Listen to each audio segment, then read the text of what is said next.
But the decision he took at this time was the same, and the consequences of this decision were the same also. He was on a hit list after that. So, and Hmm. when he tried to get money to fight back, they really tried this extortion scheme, with the banker. This is also true, but how it happens, it's different. I found it so easy. Money, power, respect. I wasn't born to kill. I was ordered.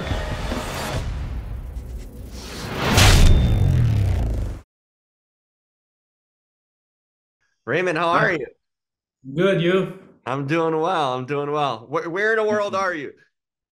Oh, I'm somewhere in Quebec in the countryside.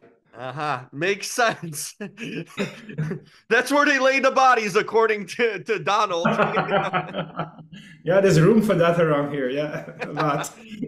Uh, Fascinating stuff. I really enjoyed the film and the performances. And it's interesting because you kind of mentioned like the characters real, but a lot of fiction. Surrounding other characters and whatnot. What can you say confidently was very real, and what sort of liberties did you take yourself to kind of make this such an interesting watch? Well, one thing that was very real, it's when he escaped in the laundry chute, Oh, okay, yes. yeah, that's a real anecdote. But otherwise, I think we kind of kept the general arc of his story at the time, from 79 to 82, let's say. So the things that happened there, time-wise, are true to the story. Mhm. uh, and the choices he had to make also are also real. There's a moment in the film where he's asked to kill someone close to him. In real life, it was one of his in-law. Uh-huh. And we decided to make it closer to him without spoiling the movie, Hmm. so that this choice would be more dramatic, if you wish. And but the decision he took at this time was the same, and the consequences of this decision were the same also. He was on a hit list after that. So, and when he tried to get money to fight back, they really tried this extortion scheme, with the banker. This is also true, but how it happens, it's different. And we had, the real Donna that had many children. We kept only one. So Uh-huh. we took liberties, but overall, well, I think we kept it pretty close to what happened. Mhm. How long did you know about this story? Obviously, this is sort of in your region, neck of the woods. But how long did you know about it? When did Yeah. you really go into it and research it and kind of want to make a movie? What's sort of the timeline for you from knowing the story to like, researching and like, hey, I want to make this sort of happen Yeah. too and be part of Yeah. this? Well, it's a story that I was interested in as a teen. As a teen, I watched a lot of American gangster movies. It's a genre that I like very much, Hmm. and I was curious about everything gangster in Quebec and in Montreal. So at the time, there was this gang.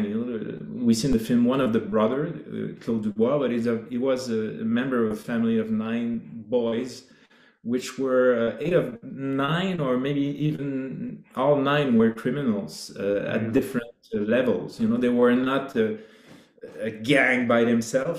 Two brothers, Claude and his older brother, I think Raymond, were the leader of the gang.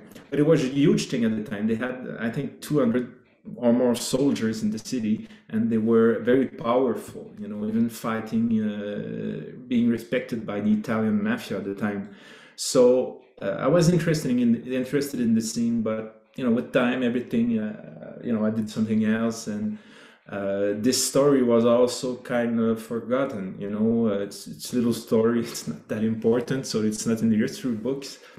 But when came the time to write a screenplay with Martin Gérard, I went back to this story, which was still in the back of my mind. We went to the archives, the National Archives, to find the original newspapers, and Uh-huh. There were some interviews with him, a few books that were published at the time. So that helped us to recreate, if you can see the story, find the right spots. But the character, he told a lot about himself in interviews, and when you read interviews from men like that, there are the things he say, and he can deduct a lot from what he says. He's hiding things, he's not revealing things, he's putting, sometimes making things up, or trying to justify himself. So we went to this material and made it our own. Yeah. Mm-hmm. Eric's performance here is just next level. I mean, his facial expressions tell the whole story.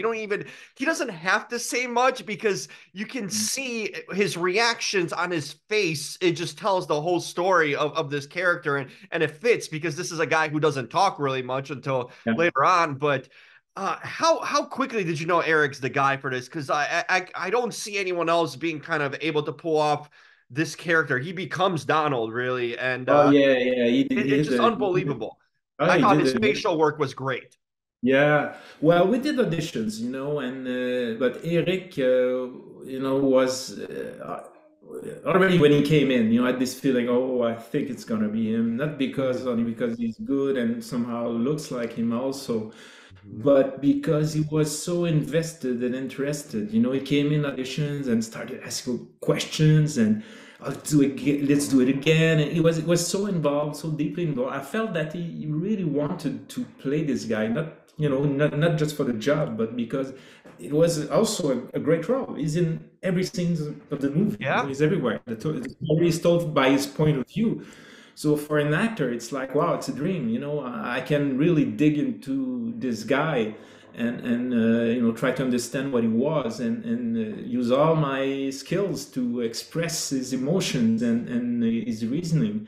So it didn't take long before we decided he was the right one, and he was amazing. Yeah.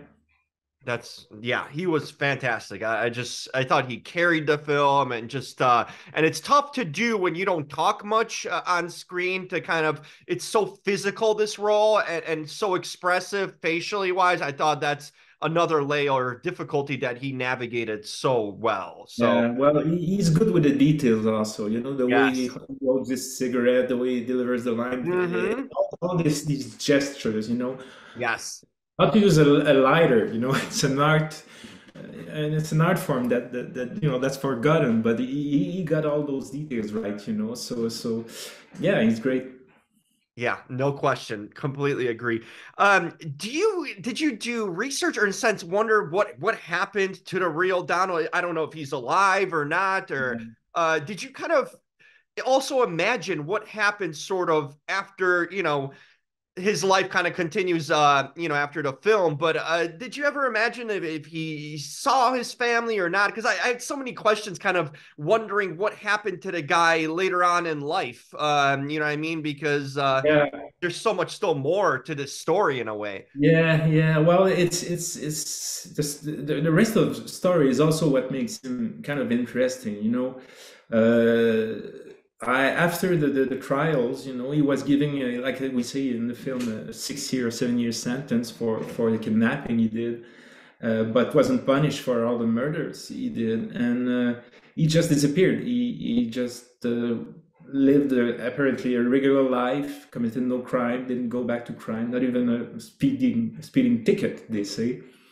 He got remarried. I think but we don't know much. Of course, when we started talking about the film in the media, what people, started to come out of the shadows, and so we had contact with a few persons, policemen, someone from his family. So we knew that he was still alive. But he was still hiding. So and may still have been, after 40 years, his life may still have been in danger. one policeman told us, well, it could, you know, it could. There are rules when you get free on a protection witness program. You know, you can't go back in a bar. You can't. It's like an alcoholic. You know, you can't frequent go back to the people you used to drink with and stuff like that. And if you obey the rules, which many of them don't do, you know, and get killed, you may get killed. He may have been seen 20 years after in a bar by a young motorcycle gang, you know, an upcoming gangster who could have killed him just to make his name. Yeah. So he was hiding. We didn't really want to meet him. And I heard the rumor that he died last November. I don't know if it's true. It's only a rumor. Interesting. From natural death.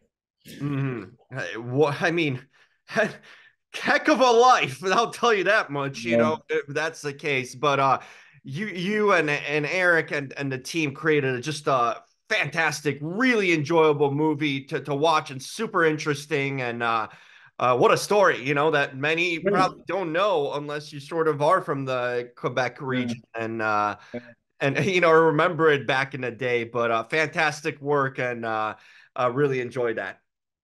Thanks. Thank you. Absolutely. Can't wait to see what's next for you. Now I'm going to be looking out for your films too. So horror movie. Oh, that's what's next, a horror movie? Yeah. With a twist. There you go. I wouldn't expect anything less from you, Raymond.